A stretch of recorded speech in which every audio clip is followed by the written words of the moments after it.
হাসপাতালের critical care unit অর্থাৎ সিসিইউতে ভর্তি থাকা একটা মেয়ের সঙ্গে নোংরা কাজ করার অভিযোগে গ্রেফতার হলো এক সাফাই কর্মী। ধৃত সাফাই কর্মী বিনোদ পণ্ডিত। জানা গিয়েছে শনিবার 22শে ফেব্রুয়ারি চাঞ্চল্যকর এই ঘটনাটা ঘটেছে দক্ষিণ 24 পরগনার ডায়মন্ড হারবার হাসপাতালে। আরও জানা গিয়েছে শনিবার সন্ধ্যায় নেত্রার এক বাসিন্দা তার অসুস্থ মেয়েকে ডায়মন্ড হারবার হাসপাতালে ভর্তি করেন। পরে শারীরিক অবস্থার অবনতি হলে রাতেই মেয়েটিকে ক্রিটিক্যাল কেয়ার ইউনিট বা সিসিইউতে নিয়ে যাওয়া হয়। অভিযোগ, সিসিইউ এর মধ্যেই রাতে ওই মেয়েটিকে শারীরিক নির্যাতন করা হয়। পরে সোমবার পরিবারের লোকজন ছাত্রীর কাছে গেলে ওই নির্যাতিতা তার মাকে সমস্ত ঘটনাটা জানায়। এই বিষয়ে হাসপাতাল কর্তৃপক্ষ এবং ডায়মন্ড হারবার থানায় অভিযোগ জানায় নির্যাতিতার পরিবার। অভিযোগ পেয়ে পুলিশ ডায়মন্ড হারবার পুরসভার রায়নগরের বাসিন্দা বিনোদ পণ্ডিত নামে হাসপাতালের ওই চুক্তিভিত্তিক সাফাই কর্মীকে মঙ্গলবার রাতে গ্রেফতার করে। কি বলছেন নির্যাতিতা শুনবো।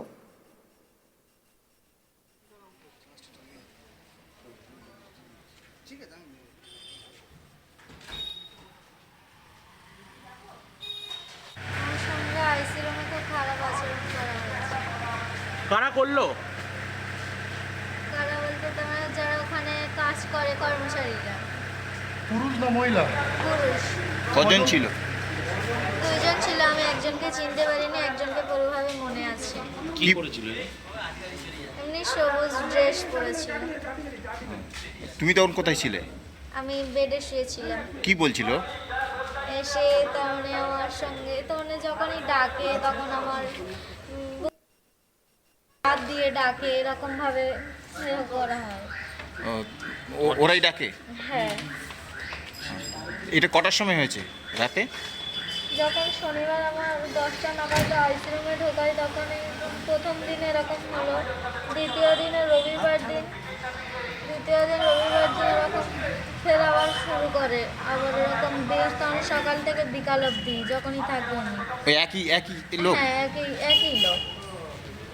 সোমবার তারপরে একজন বেড কভার পাল্টাতে এসছে যখন, তখন উনি আবার বেড কভার পাল্টানোর নাম করে ফের আবার আমার সঙ্গে এরকম করে। তুমি তখন কিছু বলনি? আমি কিছু বলিনি, উনি কারণ আমাকে বলে ভয় দেখিয়েছিল। কি বলেছিল? কথা বলে যে বললে কিরকম হবে বুঝতে পারছিস তো, এরকম ভাবে করছে। তুমি কি চাইছো এখন? আমি চাইছি এটার প্রমাণ করতে। আচ্ছা, এর বিরুদ্ধে বিচার চাইছি। এর বিরুদ্ধে কি তোমার অভিযোগ করছো তুমি, তাই তো? হ্যাঁ, বলো কি অভিযোগ করছো? অভিযোগ করছি যে এরকমটা আমার সঙ্গে যেরকম হয়েছে যেন আর কারোর সঙ্গে এরকম যেন না হয়, সেরকম করছি। বলছি এই যে হাসপাতালের মধ্যে আইসিইউ রুমের ভিতরে এই যে তোমার সঙ্গে এরকম একটা ব্যবহার করলো, আর লোক কি ভাবছো যে এরকম হওয়া কি নিরাপত্তা কি একটা অভাব রয়েছে হাসপাতালের ভেতরে? কি বলো কি রয়েছে? আইসিইউমে তখন এরকম যেরকম নিরাপত্তা মানুষ বলে না যে আইসিইউমে থাকলে মা কতটা ভালো হয়, কতটা নিরাপদে থাকে, সুস্থ থাকে রোগী, কিন্তু এটা একদম করা হয় না আইসিইউমে। যখন ছেলেগুলো এরকম করছিল নার্সরা কোথায় ছিল সেই সময়? অন্য বেডের ছিল। তুমি নার্সদের বলোনি কিছু, ডাকনি? আমাকে এরকম বলা হয়েছে, তারপর সেই জন্য আমি কিছু বলিনি। নির্যাতিতার মায়ের কি অভিযোগ শুনবো সেটাও। সেই সব ছেলেরা ওকে ভর্তি করেছে। ভর্তি হয়েছিল শনিবার ভর্তি হয়েছিল। ও চুলকোনার বড়ি খেয়ে ভর্তি হয়েছিল। হওয়ার পরে এবারে বেডে দেওয়া হয়েছে। আমি চলে এসেছি, আসার পরে আমার মেয়েকে ওরকম করেছে। আমি ভিতরে ঢুকেছি, আমার মেয়ে কান্নাকাটি করছে। আমার মেয়েকে বলেছে তুই বলবি না। ওই ছেলেগুলো বলছে যে তোর ঝাঝা করেছি তুই বলবি না, তোর মায়ের কাছে বলবি না। ওর ভয় দেখিয়েছে, ও বলতে চায় না, কাঁদতেছে। আমি বলি কি হয়েছে বলো, বলতে চায় না। অনেক কিছু বলার পরে ও সামান্য একটুখানি বলেছে। বলতে আমি বাইরে সিকিউরিটিদের কাছে এসেছি। আসতে বলেছে তুমি নিচে কাঁচের ঘর থেকে জানাও। তা আমি কাঁচের ঘরে জানিয়েছি। জানাবার পরে ক্যাম্প ছিল ওখানে, আমি ওখানেও পুলিশদের জানিয়েছি। জানাতে বলে ওখানে কাঁচের ঘরে জানাও কি তোমার বলে দেখো।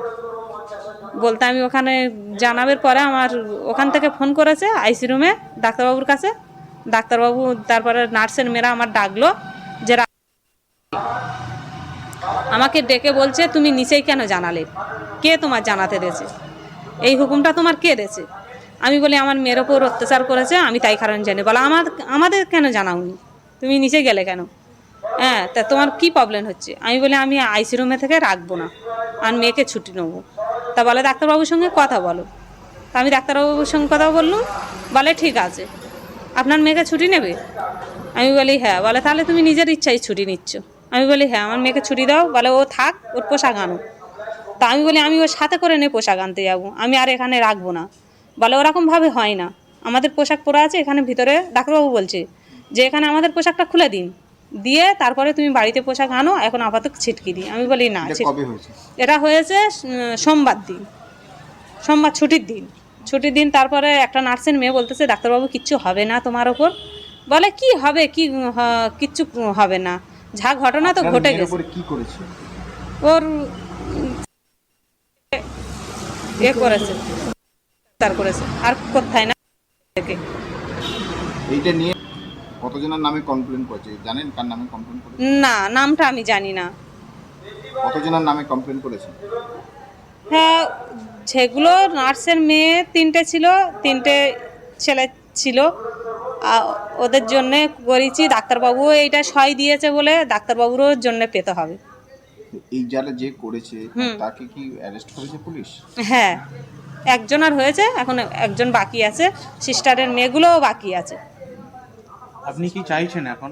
আমি শাস্তি দেওয়ার জন্যে, হ্যাঁ, ডাক্তার সিস্টারদের আমি শাস্তি দিই। হাসপাতালের ক্রিটিক্যাল কেয়ার ইউনিট, সেখানে ভর্তি থাকা একটা মেয়ের সঙ্গে নোংরা কাজ করার অভিযোগে গ্রেফতার এক সাফাই কর্মী। ধৃত সাফাই কর্মী বিনোদ পণ্ডিত। জানা যাচ্ছে শনিবার 22শে ফেব্রুয়ারি চাঞ্চল্যকর এই ঘটনাটা ঘটেছে দক্ষিণ 24 পরগনার ডায়মন্ড হারবার হাসপাতালে। আরও জানা গিয়েছে সেদিন সন্ধ্যায় নেত্রার এক বাসিন্দা তার অসুস্থ মেয়েকে ডায়মন্ড হারবার হাসপাতালে ভর্তি করেন। তারপর শারীরিক অবস্থার অবনতি হলে রাতেই মেয়েটিকে ক্রিটিক্যাল কেয়ার ইউনিট বা সিসিইউতে নিয়ে যাওয়া হয়। অভিযোগ সিসিইউ এর মধ্যেই রাতে ওই মেয়েটিকে শারীরিক নির্যাতন করা হয়। পরে সোমবার পরিবারের লোকজন ছাত্রীর কাছে গেলে ওই নির্যাতিতা তার মাকে সব ঘটনা জানায়। এই বিষয়ে হাসপাতাল কর্তৃপক্ষ এবং ডায়মন্ড হারবার থানায় অভিযোগ জানায় নির্যাতিতার পরিবার। অভিযোগ পেয়ে পুলিশ ডায়মন্ড হারবার পুরসভার রায়নগরের বাসিন্দা বিনোদ পণ্ডিত নামের হাসপাতালের ওই চুক্তিভিত্তিক সাফাই কর্মীকে মঙ্গলবার রাতে গ্রেফতার করেছে।